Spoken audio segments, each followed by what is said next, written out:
जय जय जय प्रिय भारत जनयित्री दिव्यधात्री। जय जय जय प्रिय भारत जनयित्री दिव्यधात्री। जय जय जय सित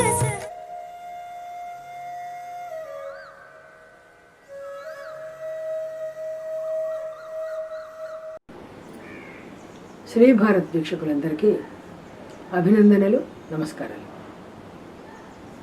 శ్రీ గణాధిపతయే నమః. వినాయక చవితికి కొత్త రకం కథలు చెప్పుకుందామని అనుకున్నాము, కొన్ని చెప్పుకున్నాము. పరమేశ్వరుడికి 12 జ్యోతిర్లింగాలు ఉన్నట్టుగానే విఘ్న వినాయకుడికి కూడా 32 స్వరూపాలు ఉన్నాయి.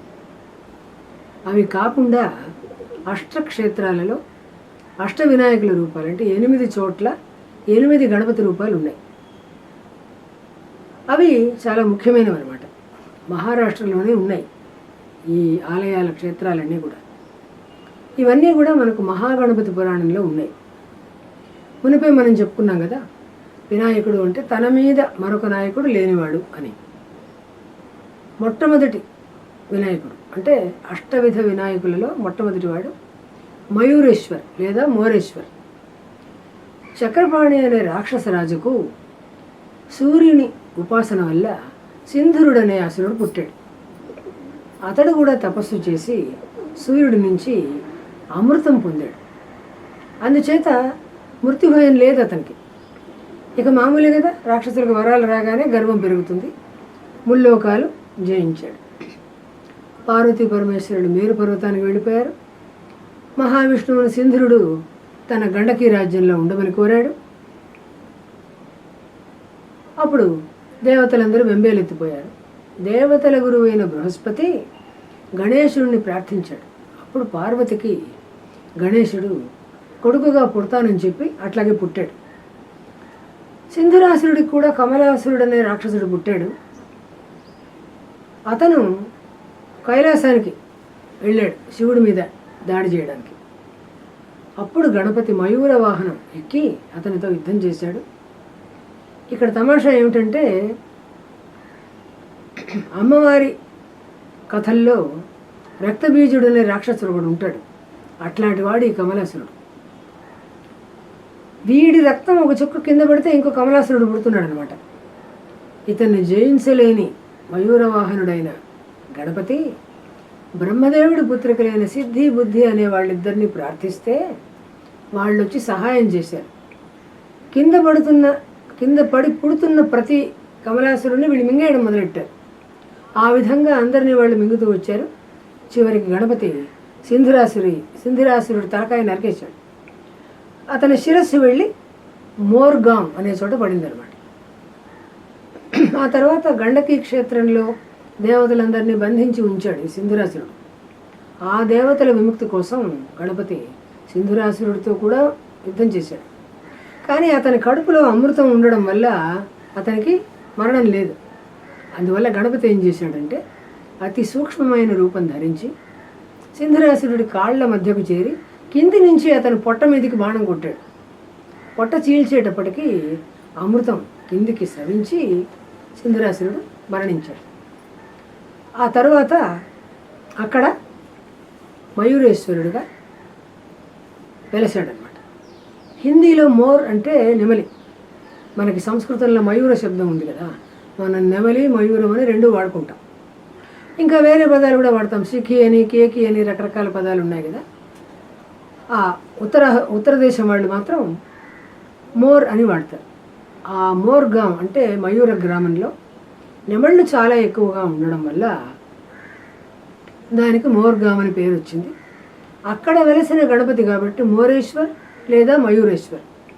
ఈ మోర్గాం అనేది పుణే బారామతి జిల్లాలో ఉన్నది. ఇప్పుడు మనం 2వ కథ చెప్పుకుందాం. 2వ అష్టవిధ వినాయకులలో 2వ అవతారం శ్రీ సిద్ధి వినాయకుడు. మధుకైటభులనే రాక్షసులు మహావిష్ణువు యోగ నిద్రలో ఉండగా ఆయన చెవుల్లోంచి పుట్టుకొచ్చారు. వచ్చి చుట్టూ చూస్తే అంతా జలమయంగా ఉంది. ఒక తామర పువ్వు మాత్రం పైకి లేచింది. అందులో బ్రహ్మదేవుడు కూర్చుని తపస్సు చేసుకుంటున్నాడు. వీళ్ళిద్దరూ బ్రహ్మదేవుడి దగ్గరికి వెళ్ళి మాతో యుద్ధం చెయ్యి అన్నారు. నేను యుద్ధం చేయలేనురా మీతోటి, విష్ణువు ఉన్నాడు, అక్కడికి పోదాం పదంటని తీసుకొచ్చాడు. ఆయనేమో యోగ నిద్రలో ఉన్నాడు. అప్పుడు బ్రహ్మదేవుడు యోగమాయను ప్రార్థించాడు. ప్రార్థించి, అమ్మ నువ్వు వెళ్ళిపో, ఇప్పుడు మహావిష్ణువు లేవాలి, ఈ రాక్షసులది ఉంది మనకు అని అన్నాడు. అప్పుడు యోగమాయ పక్కకు తొలగగానే మహావిష్ణువు మేలుకున్నాడు. వాళ్ళతో చాలా కాలం యుద్ధం చేసినా వాళ్లే గెలుస్తున్నారు. ఇక అప్పుడు మహావిష్ణువు శక్తీదేవిని, గణపతిని ఇద్దరిని ప్రార్థించాడు. శక్తిమాత వాళ్ళిద్దరిని మోహితులను చేసింది. గణపతి నీకు సిద్ధి కలుగుతుంది, వాళ్ళిద్దరూ నీ చేతిలో మరణిస్తారని విష్ణువుకు వరం ఇచ్చాడు.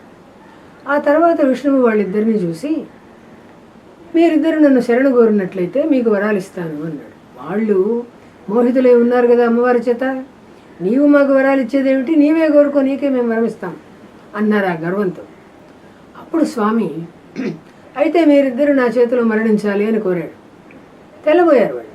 కానీ తప్పదు కదా, వరం ఇచ్చారు, చేయాలి పని. అందుకని నీళ్లు లేని చోట మమ్మల్ని చంపాలి అని అడిగారు. అప్పుడు ప్రపంచమంతా జలమయం, ప్రళయం జరిగింది, అందుకని మొత్తం జలమయంగా ఉంది.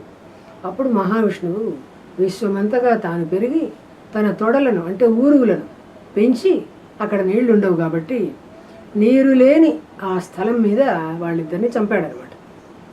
గణపతి వల్ల సిద్ధి కలిగింది కాబట్టి ఆ క్షేత్రానికి సిద్ధి క్షేత్రం అని పేరు. సిద్ధి టేక్ అంటారనమాట. ఇది అహ్మద్నగర్, కర్జత్ జిల్లాలో భీమానది ఆవలి ఒడ్డున ఉంది ఆలయం. సిద్ధి క్షేత్రంలో వినాయకుడు సిద్ధి టేక్, సిద్ధి వినాయక్ అంటారనమాట. 5వ అవతారం వినాయకుడిది చింతామణి గణపతి. అభిజిత్, గుణవతి అనే ఇద్దరు రాజదంపతుల తపస్సు వల్ల గణరాజు అనే పుత్రుడు వాళ్ళకు కలుగుతాడు. ఈ గణరాజు పెరిగి పెద్దవాడై ఒకనాడు సైన్యంతో వేటకు వెళ్తాడు. అక్కడ కపిల మహర్షి ఆశ్రమంలో ఆతిథ్యం స్వీకరిస్తాడు. తనతో వెంట వచ్చిన వేలాది మంది సైనికులకు కూడా కపిల మహర్షి ఎట్లా ఆతిథ్యం ఇచ్చాడు అని ఆశ్చర్యపోయి, ఇది ఎట్లా జరిగింది స్వామి అని అడిగాడు. అడిగితే ఇంద్రుడిచ్చిన చింతామణి అనే మణి వల్ల ఇదంతా జరిగిందయ్యా అని కపిల మహర్షి చెప్పాడు. అయితే నేను రాజును కదా, మణి నా దగ్గర ఉంటేనే బాగుంటుంది, నాకు ఇచ్చేయమని గణరాజు అడిగాడు. అయితే మహర్షి ఏమన్నాడు, అట్లా ఇవ్వడానికి వీలు లేదని తిరస్కరించాడు.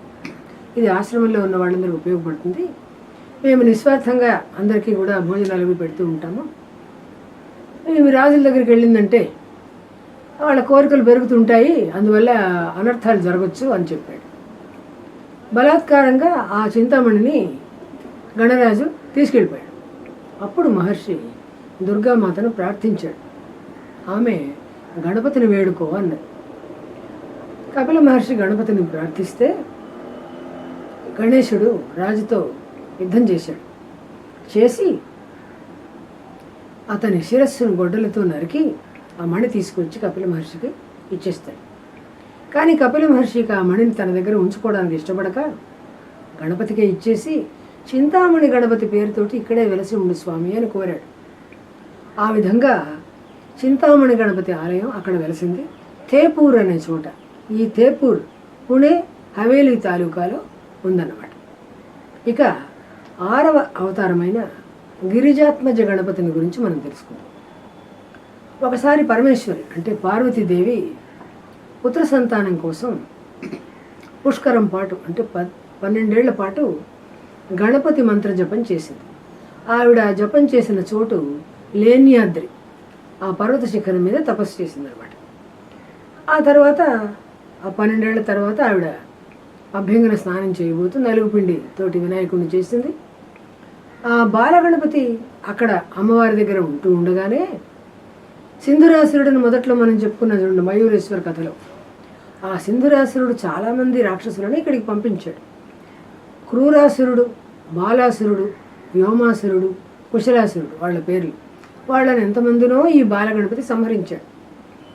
ఇతని 7వ ఏట గౌతమ మహాముని ఇతనికి ఉపనయనం చేస్తే పరమేశ్వరుడు గణాధిపత్యాన్ని ఇచ్చాడు. అప్పటి నుంచి గణేశ్వరుడికి గణాధిపతి, గణపతి అని పేర్లు వచ్చాయి. గిరిజాతనయుడు కాబట్టి గిరిజాత్మజ వినాయకుడు అయ్యాడు.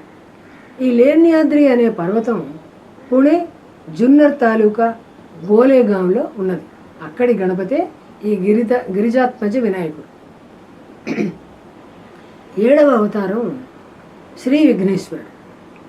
అభినందనుడు అనే రాజు ఘోరమైన తపస్సు చేసి ఆ తపస్సు తర్వాత ఒక యజ్ఞం చేయాలి అనుకున్నాడు. ఆ యజ్ఞం కనుక విజయవంతమైతే తన పదవికి ముప్పు వస్తుందేమో అనుకున్నాడు ఇంద్రుడు. కాబట్టి ఏం చేశాడు, ఈ అభినందన మహారాజు చేయబోతున్న యజ్ఞాన్ని భంగం చేయమని విఘ్నాసురుడు అనే రాక్షసుడిని పంపించాడు.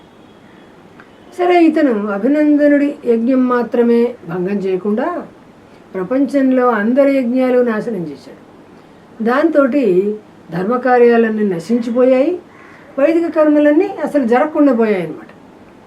అప్పుడు దేవతలందరూ గజాననుడిని ప్రార్థించి ఈ విఘ్నాసురుడి బారి నుంచి మమ్మల్ని రక్షించమని కోరారు. అప్పుడు గణపతి పార్శ్వమహాముని దీపవత్సల అనే ముని దంపతులకు పుత్రుడుగా పుట్టాడు. తన అంకుశంతో ఆ విఘ్నాసురుణ్ణి గుచ్చి లాక్కొచ్చి దేవతల ముందు నిలబెట్టాడు. అప్పుడు అతను మాయలెన్నో ప్రయోగించాడు, కానీ ఆ మాయలన్నిటినీ కూడా గణపతి తన శక్తితో ఛేదించాడు. విఘ్నాసురుడు ఓడిపోయి స్వామి పాదాల మీద పడి శరణాగతి చేశాడు. తరువాత నీవు నిజంగా వరదుడివైతే, అంటే తగిన వరాలు ఇచ్చేవాడు అయితే భక్తులకి, నీ పేరుతో పాటు నా పేరు కూడా కలుపుకొని ఇక్కడ వెలవాలి నువ్వు అని కోరాడు. అందుకని అక్కడ స్వామి శ్రీ విఘ్నేశ్వర వినాయకుడు.